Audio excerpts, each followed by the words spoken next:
मिलते हैं हम अपनी नेक्स्ट वीडियो के साथ एंटी मलेरियल ड्रग। सो देखते हैं क्या होता है anti malaria drug. Anti malaria drug are medication use to treat और prevent malaria caused by the plasmodium parasites. जैसा कि मलेरिया के बारे में ओवरऑल अपने पिछले वीडियो में हम डिस्कस कर चुके हैं। सो देखते हैं क्या है ये। फर्स्ट इसके क्लासिफिकेशन को वॉच करते हैं क्या है ये, देखते हैं। तो फर्स्ट क्लास इसकी जो है 4 एमिनोक्विनोलोन्स की, जिसमें जो मोस्ट इंपॉर्टेंट ड्रग हमारी मलेरिया के लिए यूज की जाती है वो है क्लोरोक्विनिन। उसके बाद बात कर लो यहाँ पे तो एमिडोक्विन हो गया, पिपेराक्विन हो गया। नेक्स्ट सेकंड क्लास की बात करो तो क्विनोलोल मैथनॉल का है जो मिफ्लोक्विन हो गया। नेक्स्ट अगर बात किया जाए जिसमें इंपॉर्टेंट क्लास हैं जो हमारे सबसे ज़्यादा मलेरिया के लिए यूज होती हैं और बात किया जाए यहाँ पे तो सिलिकॉन एल्कलाइड हो गया जिसमें क्यूनिन या क्यूनिडीन की बात कर लिया हमने। नेक्स्ट बात किया जाए तो 8 अमीनो क्यूनोलोन्स जिसमें प्रीमा क्यूनिन की बात कर लिया हमने। ये मोस्टली मार्केट में रनिंग ड्रग है। नेक्स्ट हम देखते हैं यहाँ पे तो कुछ और ड्रग हम ले लेते हैं जैसे सल्फोनामाइड क्लास की होगी सल्फाडॉक्सिन, सल्फामेथॉक्सीपैराजीन, डेप्सोन। ये ड्रग भी इसमें यूज किए जाते हैं। और एंटीबायोटिक की अगर बात किया जाए तो मेनली मलेरियल कंडीशन में डॉक्सीसाइक्लिन, क्लिंडामाइसिन। नेक्स्ट बात करते हैं इसमें सैस्क्यूटेरपिन अगर की बात कर लें इस ड्रग की लैक्टोन्स क्लास की जो ड्रग हैं तो वहाँ पे आर्टिसोनेट हो गया, आर्टिमेथर हो गया, अल्फा बीटा आर्टीथर हो गया। ये सारी ड्रग हमारी फॉल्सीफेरम के लिए ज़्यादातर यूज की जाती हैं। सो नेक्स्ट हम इसी सेम क्लासिफिकेशन यहाँ पे क्लियरली मैंने आपको शो कर दिया है। हम नेक्स्ट आते हैं, हम कुछ ड्रग के इसके एग्जाम्पल देख लेते हैं जो मोस्ट इंपॉर्टेंट ड्रग है। जैसे फर्स्ट हमने फर्स्ट क्लास की बात किया था, जो आपकी फर्स्ट क्लास थी 4 एमिनोक्विनोलोन्स की बात किया था हमने जिसमें एक ड्रग है क्लोरोक्विनिन। सो आइए देखते हैं क्लोरोक्विनिन के बारे में। फर्स्ट ड्रग लेते हैं यहाँ पे तो chloroquine is a rapidly acting erythrocytic schizontocides against all species of plasmodia. जैसा कि हम यहाँ पे देख रहे हैं, समझ रहे हैं, ये चीजें हैं कि जो क्लोरोक्विनिन मेडिसिन है वो रैपिडली एक्टिंग किस पे कर रही है तो इरिथ्रोसाइड या सिजेंटोसाइड की बात करते हैं, जिसके माध्यम से हम बात समझ सकते हैं। पिछले वीडियो हमने जाना है कि मलेरियल के जो सिम्टम होते हैं हमारे बॉडी में शो करते हैं, ठीक है। और स्पेशली जो क्लोरोक्विनिन है अगर बात किया जाए तो अगेंस्ट ऑल स्पीसीज पर प्लाज्मोडिया, यानी कि ओवरऑल ले सकते हैं जैसे प्लाज्मोडियम फाल्सीफेरम, वाइबैक्स या और सारे जो स्पीसीज थे उनके मलेरियल हो गया वो सारे स्पीसीज पे एक्ट करता है। ओके, तो आगे देखते हैं कि बातें स्पेशली देखा जाता है एक्सेप्ट क्यूसी सीक्यू यानी कि क्लोरोक्विनिन रेजिस्टेंस प्लाज्मोडियम फाल्सीफेरम, ये प्लाज्मोडियम फाल्सीफेरम का थोड़ा रेजिस्टेंस करता है। आगे देखा जाए तो control most clinically attack in 1 to 2 days with disappearance of the parasite from the peripheral blood in 1 to 3 days। Specially अगर देखा जाए तो हमारा जो ये क्विनिन क्लोरोक्विनिन जो ड्रग क्लास की जो ड्रग है ये ड्रग मोस्टली 1 to 2 डेज या 1 to 3 डेज में जो पेरिफेरली ब्लड में जो पैरासाइट्स वहाँ पे शो होते रहते हैं उनको डिसअपियर कर देता है। नेक्स्ट अदर एक्शन की बात करें क्लोरोक्विनिन के तो chloroquine is active against Entamoeba histolytica and अगर बात किया जाए यहाँ पे तो गार्डिया लैम्बिया as well as the anti-inflammatory, local irritant and local anesthetics and weak smooth muscle relaxant, anti-erythemia में इसका हम जस्ट यूज करते हैं। ये सारी जगहों पे भी इनका हम यूज करते हैं, एंटी एस्थेमेटिक में भी इनका यूज करते हैं। तो इसके और सारे भी प्रॉपर्टी हैं। अब आइए देखते हैं ओवरऑल का मैकेनिज्म ऑफ एक्शन, किस तरीके से जो क्लोरोक्विनिन जो एंटी मलेरिया ड्रग है वो हमारे मलेरियल कंडीशन पे वहाँ पर ट्रीट करती हैं, किस तरीके से एक्ट करती हैं। सो देखते हैं क्या है कि chloroquine inhibit the action of heme polymerase. Heme यानी ब्लड के साथ जो पॉलीमराइजेशन है किसका, ट्रोफोजोइड्स का। देखते हैं तो क्या है तो action of heme polymerase in the malaria trophozoites preventing the conversion of the heme hemozoin. ठीक है, यानी कि क्लोरोक्विन डायरेक्टली कह सकते हैं कि हम जो हेम पॉलीमरेजिंग होता है, यानी हेम यानी ब्लड के साथ में जो आपने पढ़ा वहाँ पे कि ट्रोफोजोइट्स का वो फॉर्म करता है जो एंटी मलेरियल होता है।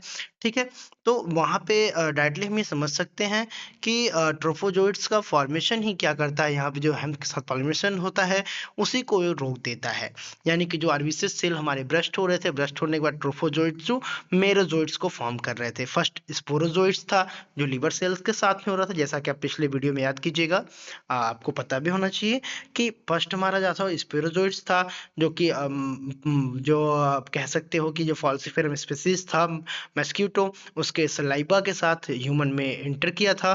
देन आप अगर याद होगा तो लीवर के पास वहाँ पे फिर क्या हुआ था, वहाँ पे सेक्सुअल रिप्रोडक्शन करके उसने फॉर्म किया था ट्रोफोजोइट्स को। Then trophozoite to merozoite form हुआ था आरबीसीएस में पास होके। आरबीसीएस के बाद आगे चीजें जो हुई थी वहाँ पे फिर गैमोजोइट्स की बातें आई थी। तो उसी ये क्या करता है कि हेम पॉलीमराइजेशन को ही क्या करता है, मलेरियल से वहीं पे कंट्रोल करता है। आगे देख लेते हैं preventing the conversion of the heme to hemozoin. जो हेम टू हेमाजोइन फॉर्म का जो कन्वर्जन है उसको क्या करता है, ये कंट्रोल कर लेता है। आगे देखते हैं तो Plasmodium species continue to accumulate toxic hem killing the parasite। वो क्या करता है कि टॉक्सिक जो एक्यूमुलेशन हो रहा था हेम के साथ में उसको क्या करता है, कंट्रोल करता है, इस स्पीसीज को क्लियर कंट्रोल करता है एंड किल द पैरासाइट, और वहां से पैरासाइट्स को किल करते जाता है। 1 to 3 days में ये वहां से जो स्पीसीज होते हैं उनको डिसअपियर कर देता है। थोड़ी आगे और मैकेनिज्म बारे में समझते हैं कि chloroquine passively diffuse through the cell membrane and into the endosomes. ठीक है, ये पैसिवली क्या करता है, वहाँ पे जो सेल मेम्ब्रेन होता है वहाँ पे डिफ्यूज होता है and lysosome and Golgi vesicles where it become to जो है protonated, trapping the chloroquine in the organelles and raising the surrounding the pH। और वहाँ पे ट्रैपिंग करके उनको क्या करता है, वहाँ के पीएच को जो उसे सेल के अंदर जो पीएच है उसको क्या करता है, वहाँ पे थोड़ा सा इंक्रीज कर देता है। आगे देखते हैं क्या है कि the rising pH is endosomes prevent the virus particle from the utilising their activity for fusion and entry into the cell. जो राइजिंग पीएच, जो बढ़ा हुआ पीएच जो है वो क्या करता है कि जो अगर कह सकते हो कि जो पैरासाइट्स की एक्टिविटी जो फ्यूजन कर रही थी सेल के अंदर एंट्री करके, जो फ्यूजन कर रही थी, फ्यूजन करके वो कह सकते हो कि मेरोजोइट टू गैमोजोइट्स का फॉर्म किया। सो वहां पे जो मल्टीप्लिकेशन हो रहा था सेक्सुअल, ये क्या करता है, उसी को वहां पे ब्लॉक कर देता है, वहीं से पैरासाइट्स को किल करने का स्टार्ट कर देता है। ओके, नेक्स्ट आगे देते हैं इसके फार्माकोकाइनेटिक प्रॉपर्टी को। तो chloroquine is partially metabolized by liver and slowly excreted in the urine। ये किसके द्वारा मेटाबोलाइज होता है, तो लीवर के द्वारा मेटाबोलाइज होता है, और एक्सक्रीशन अगर बात किया जाए तो स्लोली इसका यूरिन के थ्रू होता है। द अर्ली प्लाज्मा T1/2 यानी हाफ लाइफ की बात करते हैं तो varies from the 3 to 10 days, 3 से 10 दिन के अंदर में क्या होता है, ये क्लियर हो जाता है because of the tight tissue binding. A small amount of persist in the body within the termination T1/2 of 1 to 2 month। Okay, next बात करते हैं इसके प्रिपरेशन एंड एडमिनिस्ट्रेशन की। तो क्लोरोक्विनिन फास्फेट जो आती है 250 mg, इसको कह सकते हैं कि 150 mg बेस पे के अकॉर्डिंग वहाँ पे आता है। And beta tablet should not be saved. बहुत बीटा टैबलेट होता है जो कि आप इजीली उसको सेवेड नहीं कर सकते, च्युइंग नहीं कर सकते हैं। एक और आता है रेसोचिन किंग आता है, क्लोक्विन आता है, लेरियागो। सबसे ज़्यादा मार्केट में जो इसकी टारगेट टैबलेट आने वाली है वो लेरियागो ही सबसे ज़्यादा मार्केट में प्रेजेंट है। ओके, आगे देखते हैं निवोकिन हो गया 250 mg टैबलेट, 500 टैबलेट 4 टैबलेट आता है 100 mg बेस पर, 10 ml ऑफ ओरल सस्पेंशन भी आते हैं इसके। तो नेक्स्ट आगे बात करते हैं इसकी। ज्यादातर मार्केट में जो आपने टैबलेट देखा हो लेरियागो के ही नाम से देखा होगा, एंटी मलेरियल ड्रग।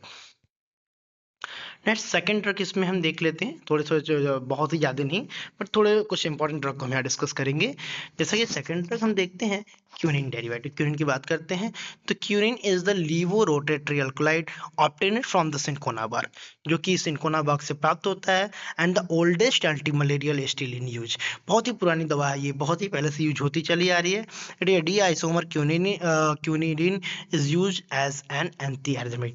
ये ड्रग जो होता है क्यूनिन जो होता है डेरिवेटिव ड्रग होते हैं, वे एंटी एरिथमिक प्रॉपर्टी में भी यूज होते हैं, क्योंकि एक तरीके से ये सोडियम चैनल ब्लॉक करके वहाँ भी एरिथमिया इरेगुलर हार्टबीट को कंट्रोल करने के काम करते हैं। ब्रांड एंड डोज की बात करते हैं तो इसके जो ब्रांड आते हैं मार्केट में, बेंजोक्विन आता है, क्यूनिन आता है, क्यूनार और सोल आता है। अगर डोज देखा जाए तो 300 to 600 mg tablet and 600 mg पर 2 ml इंजेक्शन। नेक्स्ट ड्रग देखते हैं, प्रीमाक्विन की बात करते हैं। Primaquine unlike the other anti malaria drug, primaquine is a poor erythrocytic schizontocides, ठीक है।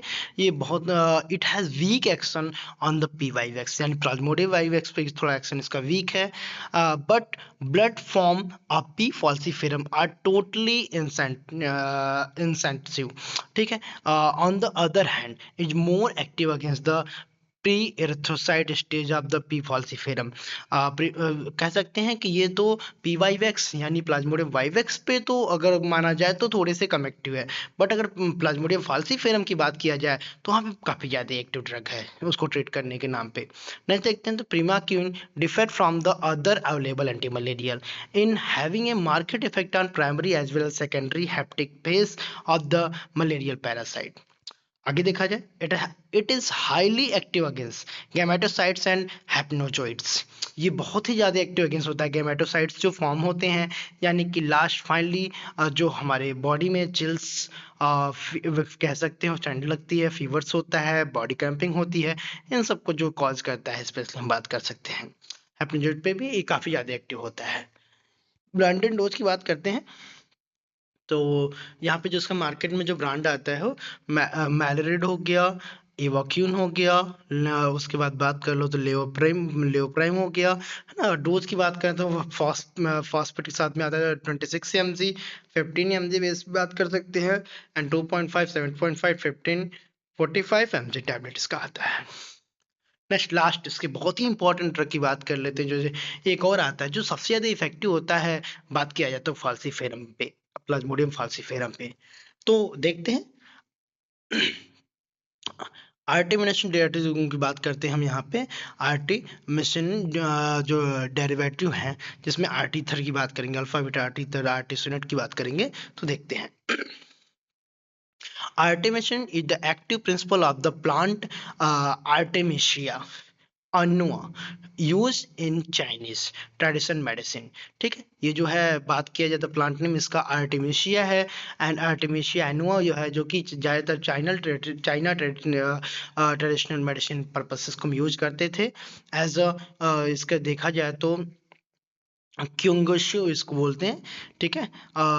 आगे देखा it is the sesquiterpene lactone एपिड endoperoxide active against the P falciparum resistance to the all other antimalaria drug. Okay, ज़्यादातर ये active against किसके against में work करता है तो फाल्सिफेरम, जो प्लाज्मोडियम फाल्सिफेरम होता है उसी के अगेंस्ट में वर्क करता है, जिसमें पहली फर्स्ट ड्रग हम देखते हैं अल्फा बीटा आर्टीथर, जो सबसे ज़्यादा फाल्सिफेरम टाइप ऑफ मलेरियल के लिए यूज की जाती हैं। This compound derivative, this compound developed in the India is available for IM administration only to adult for complicated malaria. ये जो कंपाउंड है अल्फा बीटा आर्टिथर, ये हमारे इंडिया में पहले से ही डेवलप किया गया था, जो कि स्पेशली कॉम्प्लिकेटेड मलेरियल केस जो होता है फॉल्सिफेरम का, उसके लिए हम इसका यूज करते थे एडल्ट के लिए, because of the longer elimination T1/2, यानी कि जो है इसकी हाल्फ लाइफ थी बहुत ही लंबे समय थी, जैसे 30 कह सकता हूँ कि 23 आवर्स की थी। It is recommended in the 3-day schedule, इसको 3-day शेड्यूल के लिए हम रिकमेंड करते थे, पेशेंट को दे देते, but is considered less than dependent in the severe complication of the malaria, ठीक है। ये ज़्यादातर सीवियर केस में ही चलता था। The WHO recommended 5 days courses. WHO इसका कोर्स रिकमेंडेड करता है किसी पेशेंट के लिए, एडल्ट पेशेंट के लिए 5 days के लिए करता है। इसके डोज की बात कर लेते हैं तो 150 mg IM daily for the 3-day in adult। अगर आगे देखा है तो इमॉल, फ्लैसी, रैपिथर, AB, उसके बाद बात कर लो तो लियोथर हो गया 150 mg per 2 ml, MP box थी एम्पल बात कर सकते हैं। तो ये सारी चीजें मार्केट में इसकी आती हैं। अदर एग्जाम्पल में देख लेते हैं इसके अलावा जो ड्रग आती है मार्केट में इस क्लास की, तो हो गई आपकी आर्टिसोनेट और आर्टिमेथर बात कर सकते हैं यहाँ पे, ठीक है। तो ये सारी ड्रग भी यहाँ पे यूज होती हैं। एडवर्स इफेक्ट देखते हैं ओवरऑल का, तो toxicity of cinchona is low but side effect like adverse effect सबका सेम ही रहता है। नोजिया, वोमिटिंग, एनरेक्सिया, अनकंट्रोलेबल ईचिंग हो गया, अनकंट्रोलेबल ईचिंग हो गया, एपिगैस्ट्रिक पेन के चांसेस बन गए। तो ये सारे आपके जो है यहाँ पे एडवर्स इफेक्ट हो गए। यूज की बात कर लेते हैं तो ज़्यादातर जो ये ड्रग हैं, दोनों ये जो ड्रग हैं वाइवेक्स मलेरिया और वाइवेक्स फाल्सिफेरम के केस में बनता है, और कुछ इसमें जो हो गए एर्देमिया के केस में चलते हैं। तो यहाँ पे मैंने एक सिंपल सा एक यूज मेंशन कर दिया है। The primary indication of the primaquine for the radical cure of the relapsing vivax ovale, all type of malaria के लिए एंड मलेरिया फाल्सिफेरम, ठीक है। नेक्स्ट बात करते हैं प्रिपरेशन, डोज एंड रूट की बात करते हैं। तो ट्रीटमेंट ऑफ अनकम्प्लीटेड मलेरिया, कुछ स्पेशली अनकम्प्लीटेड मलेरिया केस है तो वहाँ पे ट्रीटमेंट के लिए हमने कुछ यहाँ पे डायरेक्टली ड्रग को मेंशन कर दिया है। जैसे वाइवेक्स की बात कर लिया, स्पेशली ऑल्सो ओवेल मलेरिया की बात कर लिया, तो वहाँ पे जो हम यूज करने वाले हैं chloroquine 600 mg 10 mg per kg के according, followed by the 300 mg 5 mg per kg के according after 8 hours and then for the next 2 days total 25 mg per kg over 3 days के लिए। प्लस इसके साथ में जो चलना है प्रीमाक्यून चलना है 15 mg 0.25 mg per kg daily, 14 occasional as case of chloroquine resistance. Okay, next अगर देखते हैं एक और डोज का हम देख लेते हैं, बाकी हमने काफ़ी सारा इसमें मेंशन कर दिया जो कि हम आपको शो कर दे रहे हैं, अब सारा पढ़ के तो बताएंगे नहीं। तो एक नेक्स्ट डोज देखते हैं तो quinine 600 mg 10 mg per kg के अकॉर्डिंग 8 hours इंटू 7 days के लिए, और प्लस उसी के साथ में देखा जाए क्या दिया जाएगा तो doxycycline 100 mg daily into 7 days के लिए, या तो डॉक्सीसाइक्लिन की जगह पर चेंज करते हैं तो क्लिंडामाइसिन, जो ये दोनों एंटीबायोटिक में से कोई एक सेलेक्ट कर लेंगे, clindamycin 600 mg 12 hours into 7 days के लिए। प्लस अगर बात किया जाए तो प्रीमाक्यूनिन एज या फिर तो बात कर सकते हैं artemisinin basis of the combination therapy की बात कर लिया, जैसे आर्टिसोनेट की बात कर लिया, ये सारी चीज़ें। ओके, इस तरीके से आज आगे भी हमने दिखा दिया, यहाँ पे शो कर दिया है। ये आप चेक कर सकते हैं, इसको आप पढ़ के आसानी के साथ लिख सकते हैं डोज को। Okay, thank you so much for watching my video. So आप इसी तरीके से हमारे वीडियो को देखते रहिए और अच्छा लगे समझते रहिए तो उस तरीके का रिस्पॉन्स करते रहिए, ठीक है। और इसके बाद हम आगे अपने नेक्स्ट वीडियो में नेक्स्ट टॉपिक के बारे में डिस्कस करेंगे। तो अभी के लिए शुभ रात्रि।